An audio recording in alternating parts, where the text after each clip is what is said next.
Indonesia, selamat datang di The Official Auto. Nah ini nih, barang yang bener-bener patut ditunggu. Ya, Toyota Race. Ini merupakan buah kolaborasi antara Toyota dan Daihatsu. Kalau Toyota punya Race, Daihatsu punya Rockie. Tapi kita fokus pada SUV yang terbaru ini. Kenapa ini mobil yang penting? Karena dia bertugas untuk membuka lahan yang benar-benar baru di Indonesia, yakni segmen SUV di bawah 4 meter. Nah, tugasnya Race tergolong sangat penting. Kemarin pas pengenalan, para petinggi dari Toyota, dari Daihatsu, bahkan dari Astra International sendiri ikut memberikan greeting atau penyambutan pada kedatangan sang bintang baru, Race. Nah, untuk lebih detail bagaimana kapabilitas dan fiturnya, simak terus video berikut ini.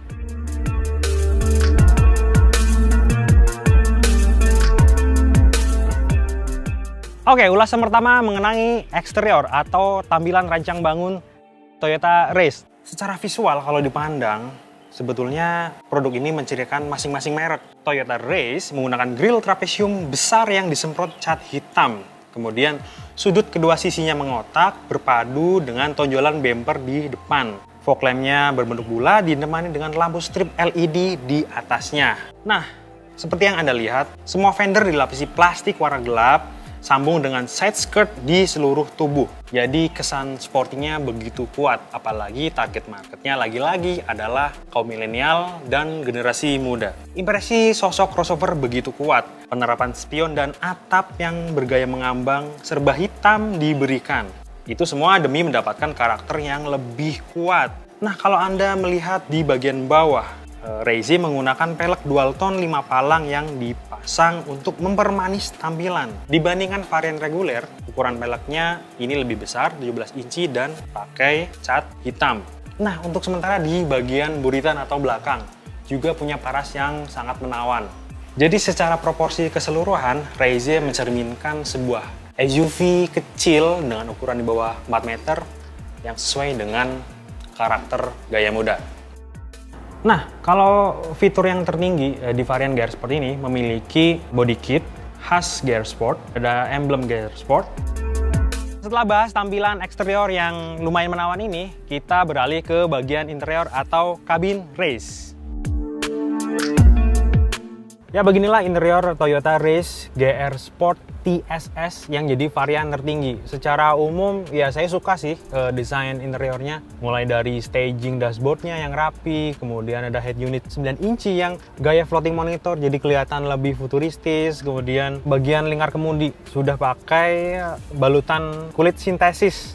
Jadi pas digenggam, kemudian ada banyak audio switch dan tombol-tombol fungsional untuk menambah kepraktisan berkendara. Nah, di Race ini posisi duduknya sangat nyaman. Kemudian joknya tuh berbentuk semi bucket, jadi memeluk tubuh dari belakang. Untuk misal kita banding kanan, banding kiri, relatif stabil dan enak. Kemudian panjangnya ini di dekat paha, dia sanggup memangku maksimal. Jadi kalau kita perjalanan jauh, kita tuh nggak mudah rasa capek karena semuanya ditopang secara maksimal. Nah, balutan kulitnya itu kalau di varian tertinggi kombinasi, jadi fabrik kain biasa, kemudian di tepi sampingnya ada kulit sintesis hingga ke sandaran kepala. Ya, ada sandaran lengan juga di sini. Sudah pakai kulit juga. Kemudian material di dashboard masih pakai plastik, tapi tidak terlihat murahan. Beruntung di bagian AC-nya ada panel silver bagian kanan, kiri, dan tengah. Ya, ini barang yang menarik sebagai SUV dengan ukuran di bawah 4 meter. Oke, di varian tertinggi head unitnya berukuran 9 inci, jadi gede banget dan gayanya floating monitor alias jadi kelihatan kekinian dan kelihatan futuristik. Nah, kapabilitasnya cukup mumpuni lah ya, dia pakai sistem audio two-way. Jadi untuk koneksinya dia ada T-Link, ada M Toyota, ada USB, ada radio, Bluetooth, dan bisa koneksi dengan smartphone. Hampir di semua varian, sebagai standar Toyota sudah menggunakan digital AC pada seluruh varian Race. Nah, menariknya di Race ini sudah menggunakan start-stop engine, jadi sudah keyless. Di bawahnya lagi ada soket untuk charger dan USB 2,1 ampere, jadi cocok lah untuk handphone-handphone zaman sekarang yang untuk fast charging 2,1 amperan. Ada cruise control. Ini kalau ini mode untuk radio player dan ini untuk koneksi sambungan telepon.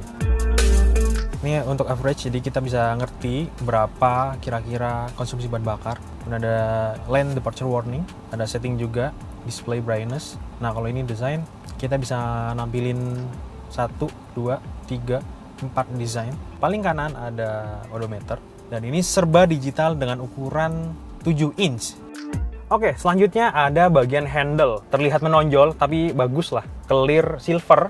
Untuk di varian tertinggi juga ininya, handle-nya sudah pakai chromium. Nah, kemudian posisi tuas transmisinya pas di tengah. Bagian lainnya ada handbrake, masih pakai konvensional, pakai tuas, belum elektrik. Ya wajar aja lah harganya 200 jutaan, jangan minta berlebihan. Oke, selanjutnya ada kita mengulas soal kompartemen. Nah, Rezi punya glove box di sini yang ya cukup lah. Ini ada kayak semacam rak dengan maksimal bobot 2 kg, bisa buat naruh sepatu mungkin atau benda-benda lain. Kemudian yang nggak kalah penting, sesuai dengan regulasi Kementerian Perhubungan, setiap mobil baru harus dilengkapi dengan APAR, alat pemadam api ringan. Kemudian bagian samping ada penyimpanan buat botol-botol di sini. Bisa Anda lihat 1, 2 dan yang kecil 1, 3. Cukuplah untuk mengakomodasi kalau perjalanan di dalam kota. Oke, untuk di baris kedua sebetulnya sangat lega. Legroomnya juga bisa lebih. Kemudian headroomnya cukup lah untuk saya yang punya tinggi 175 cm. Headrest bisa diatur naik turun sesuai dengan keperluan. Nah, baris kedua posisinya sudah fix, jadi tidak bisa direbahkan ke belakang. Tapi bisa ditariklah ke depan untuk memaksimalkan fungsi bagasi. Misal kalau Anda membawa barang lebih. Ya, kita buka ke bagian belakang atau bagasi. Nah, inilah kondisi bagasi Toyota Race. Dia bisa menampung 4-5 galon dalam kondisi berdiri. Ukuran segini, menurut saya sudah pas sebagai mobil urban SUV. Halo Sobat Toto, kali ini kita sudah ada di dalam Toyota Race dan kita mau coba first drive di area Toyota Driving Experience. Kalau ngomongin Toyota Race, sebetulnya kita tadi sempet nyoba berakselerasi dari 0 sampai kenceng. Kalau menurut saya, karena dia pakai racikan suspensi depan tipe MacPherson Strut, kemudian di belakang pakai torsion beam, apresiasi lah buat Toyota dan Daihatsu yang racik suspensi itu. Walaupun ukurannya nggak nyampe 4 meter, tapi dia dibanting kanan kiri, tetap nyaman, tetap enak banget. Nah itu karena suspensi yang diracik betul-betul sesuai dengan karakter si mobil ini. Terus kalau ngelewatin jalanan yang tidak rata, bantingannya menurut saya relatif masih enak. Jadi tidak kaku, tidak terlalu kasar reboundnya si suspensi itu. Untuk berkendara, jadi Anda bisa menggunakan tuas. Nah, tuas CVT di sini untuk menggunakan mode manual. Jadi tinggal geser ke drive atau paling bawah, kemudian geser lagi bagian kanan. Tapi menurut saya itu ya mubazir, ngapain ada fitur seperti itu? Toh di sini sudah ada pedal shift, bahkan lebih praktis kalau misalnya Anda lagi bermanuver, mau pindah gigi, mau tambah gigi kayak gini. Ini 1, ini 2, ya lebih praktis gitu. Oke, selanjutnya mesin. Nah, ini mobil yang saya pakai adalah tipe tertinggi GR Sport TSS. Respon mesinnya menurut saya cekatan ya untuk ukuran mesin 1 liter 3 silinder. Tenaganya mencapai 98 PS, kemudian torsinya 140 Nm. Cukup lah. Yang penting adalah sensasi berkendaranya. Kalau yang saya rasakan, fun to drive-nya sangat terasa. Terus untuk kasta tertinggi hanya tersedia CVT. Kalau misal Anda mau yang kasta bawah, ya bisa ada manual juga. Tapi mesinnya berbeda juga.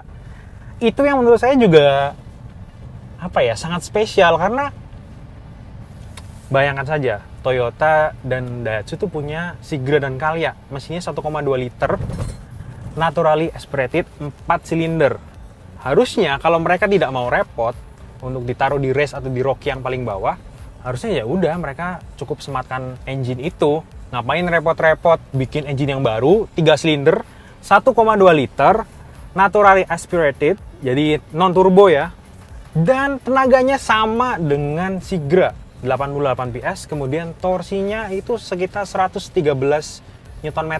Pendapat saya mungkin dengan adanya engine baru, mungkin akan ada produk-produk baru yang lahir dari mesin 3 silinder 1,2 liter itu. Kita nggak tahu kejutan apa lagi yang bakal mereka sajikan untuk pasar di Indonesia.